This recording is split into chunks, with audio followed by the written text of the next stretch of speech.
శ్రీ గురుభ్యో నమ. గురుబ్రహ్మ గురువిష్ణు గురుదేవ్ మహేశ్వర గురు సాక్షాత్ పరబ్రహ్మ తస్మై శ్రీ గురవే నమ. నారాయణం నమస్కృత్యం నరం చైవ నరోత్తమం దేవీం సరస్వతీం వ్యాసం తతో జయముదీరయేత్. శ్రీ గురుభ్యో నమ.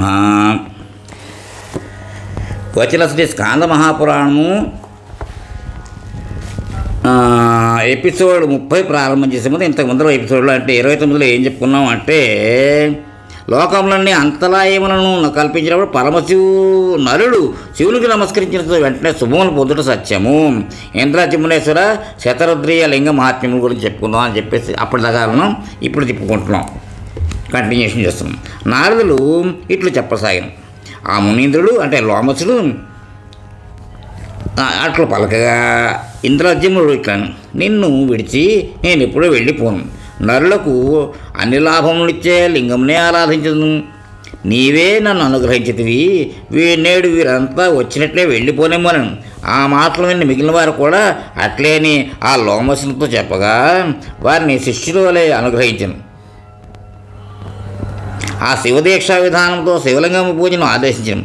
మంచివారితో కలయిక తీర్థం కట్టే మిన్న సద్గోష్ఠి ఒక్కటే అంతర్గత మనస్సును తొలగించినది. అంతటా ఆ స్నేహితులు అందరూ శివుని శాసనంచే సాధు సంగతిని పొందిన. మార్కండేయుడు, ఇంద్రజిమ్ముడు మొదలగు వారు క్రియాయోగమును ఆరంభించిరి. ఇట్లు చేస్తూ ఉండగా లోమసముని తీర్థయాత్రలు చేస్తూ వారిని చూడగోరి వచ్చను. తీర్థయాత్రల్లో భాగమే పురుషయాత్ర. ఇది ముఖ్యమైనది.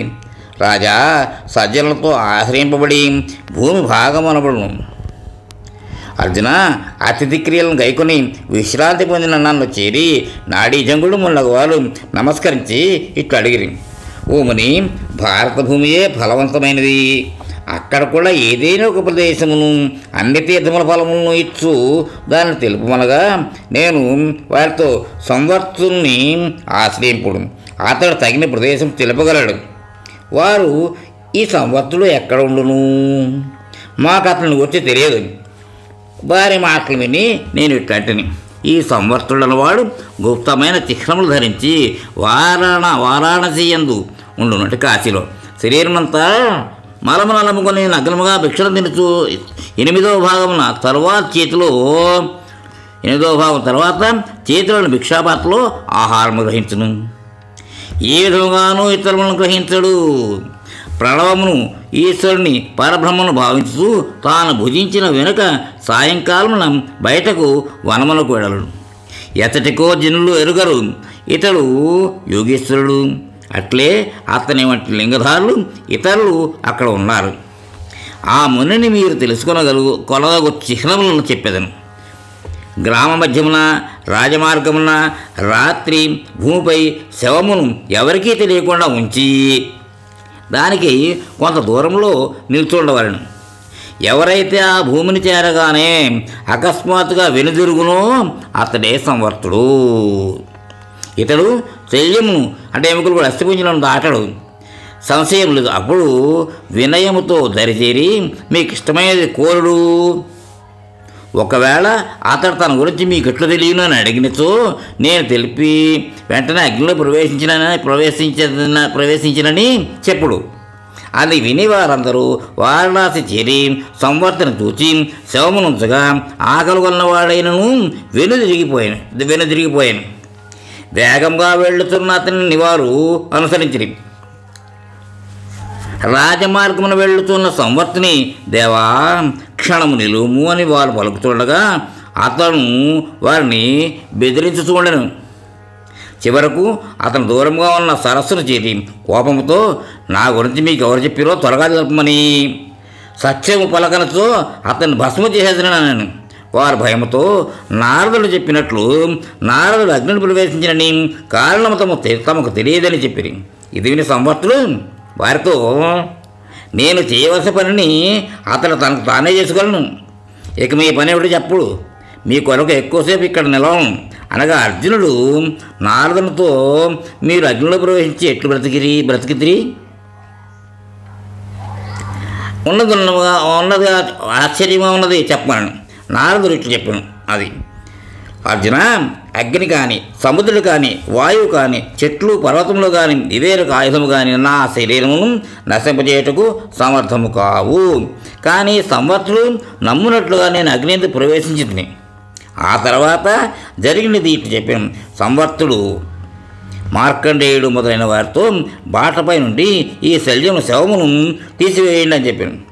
ఆకలిగొన నేను ఈ పురములో భిక్షకై పర్యటించదు. ఇక మీ ప్రశ్న కూడా అడగండి అనను. వారు, ఓ మహాముని, శాపముచే భ్రష్టులమైన మేము నీ అనుగ్రహం చేత మోక్షం పొందదము. మాకు శాప ప్రతీకారమును తెలుపు. ఏ తీర్థమున మానవుడు అన్ని తీర్థముల ఫలములందునో చెప్పు, మేము అక్కడికే ఉండేది అనగా సంవత్సరుడు ఇట్లు చెప్పాను. నరోత్తములారా, కుమారస్వామికి దుర్గా శక్తులకు నమస్కరించి మహీసాగర సంగమము అనే తీర్థమును తెలిపేదను. ఈ బుద్ధిమంతుడు ఇంద్రజిమ్నుడు యజ్ఞము చేయొచ్చు ఈ భూమిని 2 అంగుళముల ఎత్తుగలదిగా చేసినప్పుడు వేడెక్కిన భూమి నుండి నీటి ప్రవాహం దేవతలచే నమస్కరింపబడి బయటకు వచ్చింది.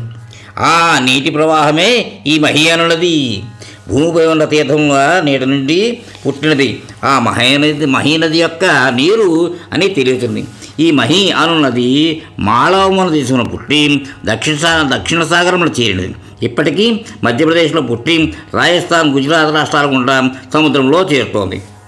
దానిని 2 తటములు పుణ్యమైనవి. భూమిపైన ఉన్న తీర్థములన్నింటిలోనూ స్నానం చేసిన ఫలము ఈ మహీసాగరంలో కలుగునని కుమారస్వామి చెప్పాను. అందుచే మీరు అక్కడికి వెళ్ళడం.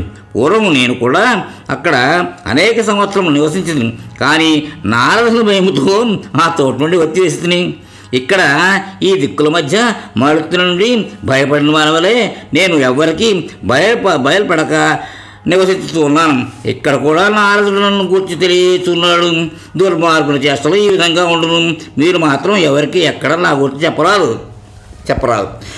మరుత్తుడు రాజు వేరొక కారణం చేత దేవగురు అగు నా సోదరుల చేత విడబడి ఇప్పుడు నాకు గురుపుత్రుడనగు నన్ను యజ్ఞములకు వృత్తికుగా ఉంచడానికి ప్రయత్నించను. ఈ రాజును అనుసరిస్తూ మీరు త్వరగా అక్కడ వెళ్ళడం. అక్కడ స్వయంగా బ్రహ్మయ్య యాజ్ఞవల్క్యుడు ఉన్నాడు. పూర్వం అతడు మిథిలా నగరంలో ఉండగా ఉత్తమ ఒక ఆశ్రమంలో నీకు వచ్చుతుండిన నకులను చూచి గారికితో ఈ నకులను వెళ్ళగొట్టు అనగా పూర్వము జమదగ్ని పూర్వీకుల చేసి చెప్పింపబడిన ఆ నకులు మరలా కోపించి ఆ మునితో ఇట్లా, యాజ్ఞవల్క్య, నీవు చదివినది ఏమి? నీదేమి యోగేశ్వరత? నిరపరాధిని నిందించుతుంటివి. ఛీ, నీదేమి అధ్యయనము? నన్ను నకులుడనని పౌరుషముగా అంటుంటివి కదా. ఇది ఏ వేదమున, ఏ స్మృతి ఎందు ఉన్నది చెప్పుము. నీకు ఇది తెలియనిగా ఇతరులను ఎన్ని పరుషముగా మాటలతో నిందించదము అన్ని ములుకులు అగును. ఆ అట్లు మాట్లాడిన వాని కంఠంపై కాళ్ళు పెట్టి యముని అనుచరులు ఆ దురాత్ముడు మిగుల రోధించుతూ ఉండగా వాని చెవులందు లోహపు ములుకులు ఉంచెదరు. వాక్కు అనే ములుకును తీయుటకు కాదు తీయటకు కాదంటే తీయనేరము. వాక్కు అలాంటిదన్నమాట, పరుషవాక్య. యాజ్ఞవల్క్య, పండితుడనిన నిత్యము భావించే నీకు నకులని నన్ను తీవ్రమైన మాటతో గాయపరిచితివి ఇందులకు అని పలికింది. సమర్థకుడు ఇట్లు చెప్పసాగిన. ఆ మాట విని యాజ్ఞవల్క్యుడు మిక్కిలి ఆశ్చర్యమును పొంది చేతులు జోడించి ఇట్లను, పరమాణువంతైన వ్యక్తముగా తెలియని వైభవము గల గొప్ప ధర్మములకు నమస్కారం. నేను ధర్మమును తెలిసిన వాడినని మోహంతో అనుకున్నవాడు మూఢులై గాలిని పిడికిట బంధించి యత్నించుతూ ఉన్నాడు. వేద, స్మృతి, ఇతిహాస, పురాణాదుల్లో 4 పాదములతో సంపన్నమైన ధర్మమును ఆచరించినవాడు అధముడు, పశువు. అతను యమపురి చేరి తప్పక శోకించు. కనుకనే శృతి యందు గుహ్యకారుడు ఇట్లు చెప్పాను,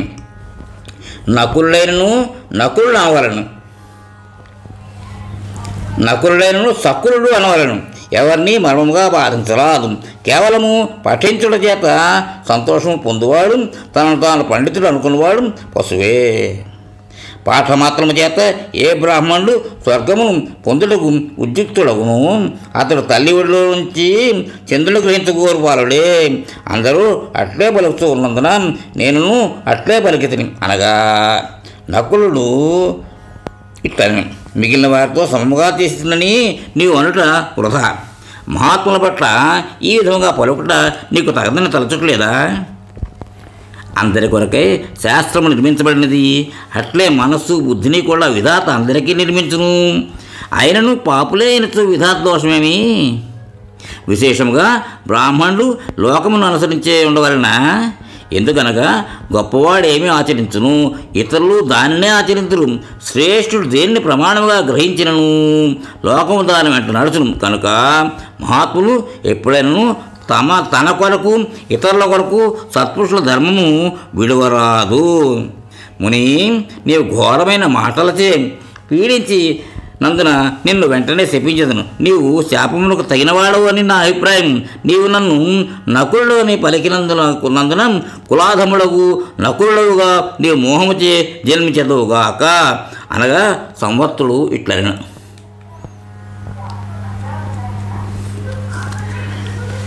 ఆ మాట విని యాజ్ఞవల్కుడు జరగబో ప్రయోజనమును నిశ్చయించుకుని మరువేశమున బ్రాహ్మణ పుత్రుగా జన్మించను. దూరాచారుడు, పాపి, దయాహీనుడు, అతివాది, చెడుకములో పుట్టిన ఆ విప్రుడికి ఈ ముని పుత్రునిగా జన్మించి జాతి స్మరణములు కలిగి ఉండెను. భర్తృజ్ఞుడను ఆ ద్విజుడు జ్ఞానము చేత అంతయు గ్రహించి మహీసాగర సంగమమున గుప్తమగు క్షేత్రము చేరను. అతడు పాశుపతుడైన పశుపతి అనగు శివుని భక్తుడై స్వయముగా అక్కడ ఉద్భవించిన మహాకాలుని పూజించుతూ ఇప్పుడు అక్కడనే ఉన్నాడు. నిత్యము మహాకాలను శ్రద్ధతో పూజించే వ్యక్తి కుబుసము నుండి పాము విడివడినట్లు చెడు కులమున జన్మించినందువలన కలుగు దోషము నుండి విడివడు. భర్తృయజ్ఞుడు అక్కడ శివలింగమును ఆరాధించడం చేత క్రమముగా కులదోషము నుండి ముక్తులైన. ఇది శివలింగము మహిమ. బభ్రువును కులము లేనివాడవు అనందున దుష్టజన్మలు పొందిన యాజ్ఞవల్కుడు దాని నుండి ముక్తులైనందున అందుచే ఈ తీర్థం పావనమగు బభ్రు తీర్థమని పేరొందినది. కనుక మహీసాగర సంగమము చేరి అక్కడ 5 తీర్థములు సేవిస్తూ ఉండిన నిశ్చయంగా ముక్తిని పొందెదరు అని పలికి సంవత్సరం అను ద్విజుడు తనకు నచ్చిన ప్రదేశంలోకి వెళ్ళిపోయాను.